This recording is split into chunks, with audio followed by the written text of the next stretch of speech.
Okay, ladies and gentlemen, so in part one of this lesson, we kind of focused on the cause of the French and Indian War, the effects of the French and Indian War, and some of the political causes of the American Revolution. The second half in this part two, we're going to take a look at some of the economic causes of the American Revolution and some of the social dynamics that are causing the Americans to want to break away from the British. So when you take a look at the economic causes of the American Revolution, we want to think about is tie it to the concept of mercantilism. So the British colonists and the British Empire have been governed or kind of using this system of mercantilism really since the inception in 1607 with Jamestown. So remember, mercantilism is this whole idea of trying to, as a nation, trying to export more than you import, and colonies were vital to the British economic mentality, because what it did is it expanded the territory of Britain and therefore gave them more exports.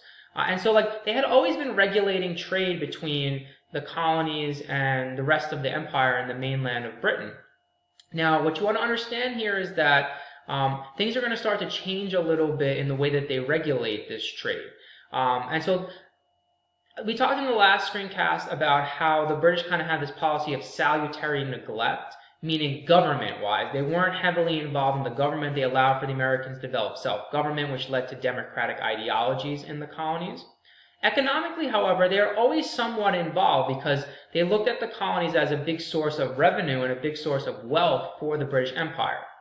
So when you look at these economic causes of the American Revolution, they are tied to the ending of the policy of salutary neglect, but kind of more because they're going to more strictly enforce the concept of mercantilism on the colonies. So let's take a look at the original acts that they passed back in the 1650s, called the Navigation Acts. When you look at the Navigation Acts, the difference between the Navigation Act and some of these other acts that we took a look at, principally like the Sugar Act, the Townshend Acts, and the Tea Act. So those three are the big ones that you want to kind of highlight here. You have the Sugar Act, the Townshend Act, and the Tea Act.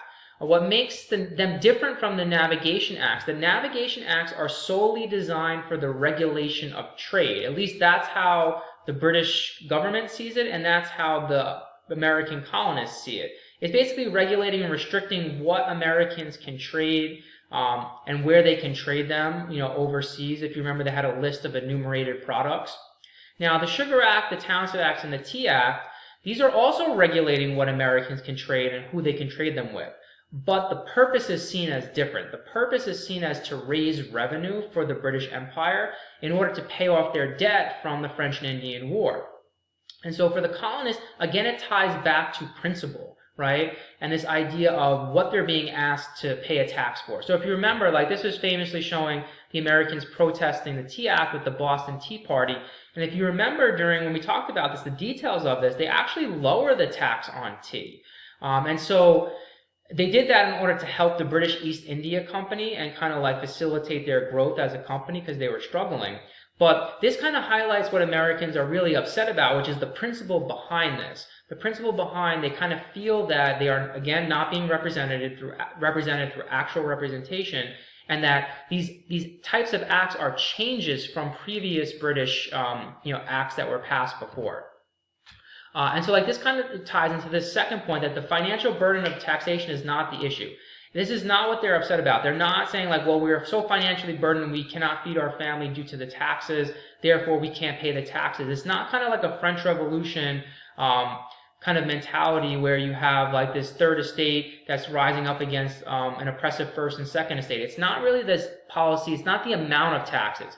It's the principles behind the taxes. So you see that with the Stamp Act famously, right? The Stamp Act is really a minuscule tax on a lot of different printed products like newspapers and any kind of printed material that you had to put this stamp in the corner on. What the colonists get so upset about is kind of the principle of it, that they're taxing internally in the colonies, which they looked at as a colonial sovereignty issue, that only say, for example, the government of Virginia could tax it within Virginia. Britain could, tax imports and exports, but not within the colonies. And this kind of, gets widespread resistance from the American colonists And you see like the Sons of Liberty form. You see the Stamp Act Congress kind of issuing grievances to the British government. And you see a very wealthy, educated class of people, people who are newspaper editors, writers, colonial government officials, really take this head on, and it becomes a battle over ideology and principle. Now, so that's what you want to understand here about the economic things behind it. It's more tied to the political. It's tied to those things that we talked about in part 1 of the screencast. Now, social cause of the American Revolution. Again, there's heavy links, right, between political things that are happening and the social dynamics. So I want you guys to pay attention to this famous quote from Patrick Henry, right? The distinctions between Virginians, Pennsylvanians, New Yorkers, and New Englanders are no more. I'm not a Virginian, but an American. Now, notice the year he says this in, 1775, right? This is a process that takes place over this time period after the end of the French and Indian War in 1763. This is not immediate, okay? It takes time to develop this mentality of being American. So what we have to talk about is what happened in the time period that led to this concept of Americans looking at themselves as not individual colonists or British subjects, but Americans. So the first thing is kind of like what happened during the French and Indian War itself. The colonists kind of noticed, and the British noticed too, the differences between themselves and these British soldiers that are coming to the New World. There's cultural differences, there's social differences that they kind of notice, and so like that's, I think, the first big thing to kind of understand here is that they do notice, even though that they're British, they are different in a lot of ways.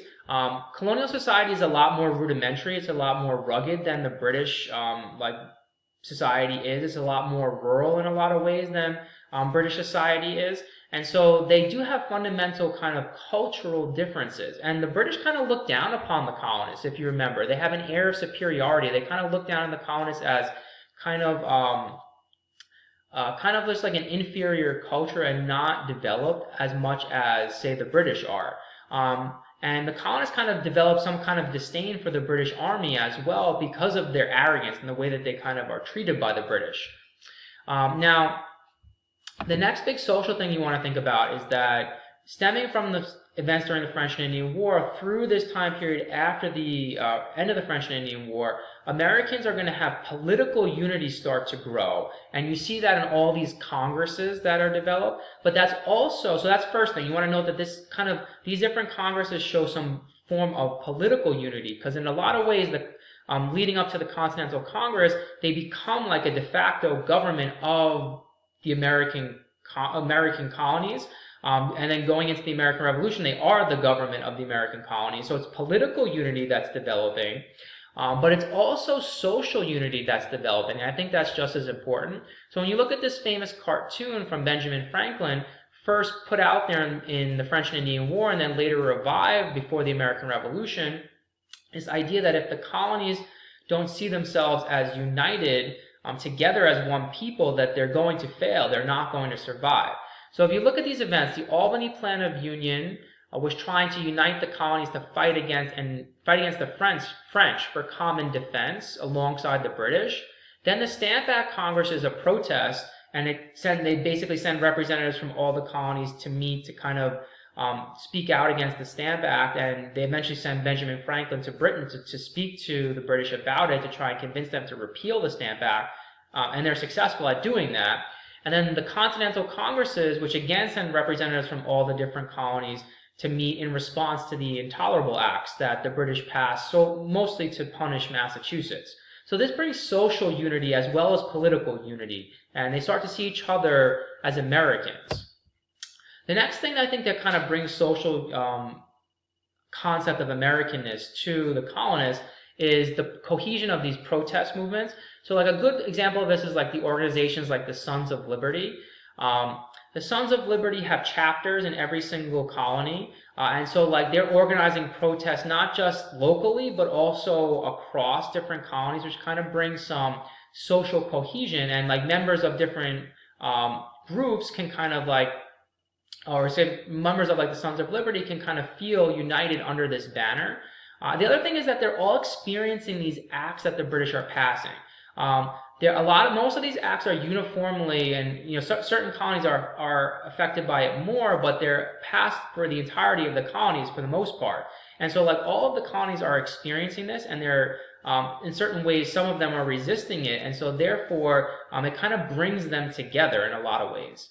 Now you see this most profoundly through the Intolerable Acts. The Intolerable Acts are passed in response to the Boston Tea Party and the damage that was done to the British East India Company, who lost a lot of money because of all the tea that was dumped into Boston Harbor. Now, these Intolerable Acts are aimed at punishing Massachusetts, right? You have them quartering more soldiers in Massachusetts. You have them cutting off Boston Harbor. They passed the Quebec Act, limiting the expansion of Massachusetts. They take away Massachusetts' government. So all these things are targeting specifically Massachusetts, but why it brings social cohesion to the colonies is the way that the other colonies respond. In response to this, they call the Continental Congresses, the First Continental Congress and the Second Continental Congress. And essentially this kind of brings them closer to, the American Revolution. And so these are very important acts, because it actually stems to unite the colonies through the punishment of trying to punish Massachusetts by the British. Now, as products of the Continental Congresses, you're going to have a couple of key documents come out of it. So first, they're still trying to reconcile with the British. They write this document called the Olive Branch Petition. But then, eventually, from the Second Continental Congress, you have the Declaration of Independence kind of emerges, and that lays out a lot of Americans' fundamental ideas and their beliefs. And so we'll go into that in our next screencast a little bit more, of a key document that's the foundation of the United States. But essentially what you want to be able to understand here, so that kind of like goes through the broad context of the causes of the American Revolution. Now, next step for you kind of is to retake a look at this time period as part of your studying, right? Every time period you have to be able to look at continuity and change, right? Because that's a good way to analyze them, and that's one of the ways that the AP test might be asking you an essay question, is through this lens of continuity and change. Causes and consequences, which we kind of just went through, is another one that they might ask about.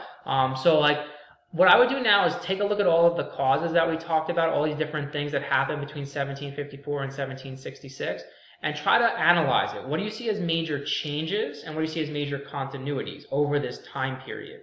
And in order to do this really accurately, you have to have a sense of what was going on prior to 1754, right? So that's colonial America. So even though colonial America is not directly tested here on this AP test that we're taking, essentially, you need some knowledge of that in order to answer some of these questions. So my advice would be to kind of relook at your notes, try and analyze continuity and change, come up with a list of changes politically, socially, economically, come up with a list of continuities politically, socially, and economically. Okay, so we're going to stop there.